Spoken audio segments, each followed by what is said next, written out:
Shalom, everyone. Shalom. Shalom. Hope everyone's having a wonderful day. It is a beautiful day. The weather is it's amazing.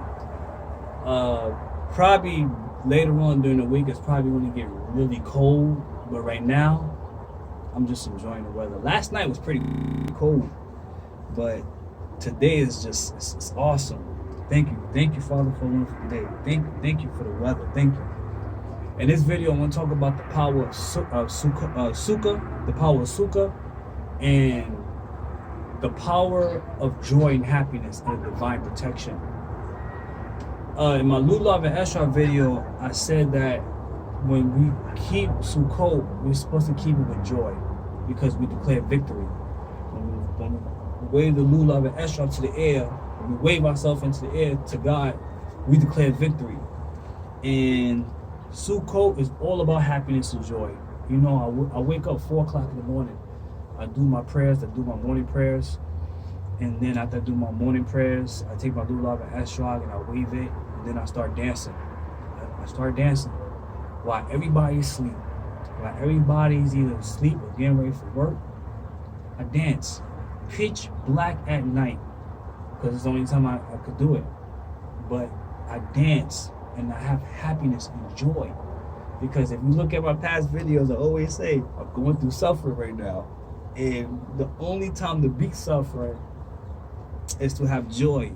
And sometimes it's hard for me to have that because of the things that happens in my life and, you know, my family and everything. But right now, I'm excited. I'm very happy. And when I wave that Lulav and Esra and I wave it to the sky, I know he's looking down on me while everybody is asleep. I'm the one that's making the most noise. And I want to make sure I make the most noise because I want his eyes on me when I'm dancing. So that's why I say in my other video of keeping the commandments, getting close to God, wake up in the morning. Just do it. I'm telling you, you will not regret it, okay? So I'm going to read from this book called Rav Chaim Kanievsky on Sukkot. This is a good book. I picked this up last week. It's about Sukkot. And he talks about joy. In this one, he talks about double joy. And it says, the Torah states in Deuteronomy 16, 14, 15, you should rejoice on your festivals, and you will be completely joyous. What is the reason for this seeming repetition? We can explain that the words are a general commandment to be joyous on every festival, while the words Vetayis, Vetayita, Ad, Semeta are an additional command for Sukkot, which was a time of greater joy, as indicated by the verse Vayikra 23:4. And you should rejoice before Hashem your God, which is referring to Sukkot. So we should always rejoice. Even when we eating, we should rejoice. Even when we're about to go to sleep, we should sleep with a smile on our faces because the sukkah, they have one opening and you have three walls, and it's like him hugging us while we here sleeping, eating, dancing, studying, just rejoicing. This is what he loves. He wants us to be happy. You can't be, I tell myself all the time, you can't be stressed. But as soon as I be that, I switch it automatically to joy because that's what he wants from us. Okay, and I'm going to read page 145, what is called Immense Joy. Rashi Sukkot 58 teaches that joy of the Simchas Bais Hashel Eva was because of the water libation. And the Maharsha explains that since the world is judged regarding water on Sukkot, as the Gemara teaches, Rosh Hashanah 16:8, that Hashem says, libate water before me on the festival so that the annual rain should be blessed for you. The joy for the mitzvah was immense, for the world cannot survive without water, and all of the creations that depend on the blessings of water. The Sefer Merspin raises the following difficulties. If the whole world is judged on Sukkot, that is a reason not to celebrate with excessive joy, for the Midrash teaches that the reason we do not find excessive joy mentioned in connection with Pesach and Shavuot is that at these times the world's judged. On Pesach for grain, on Shavuot for fruit for the tree, Why then is Sukkot celebrated with immense joy, even though it too is a time of judgment?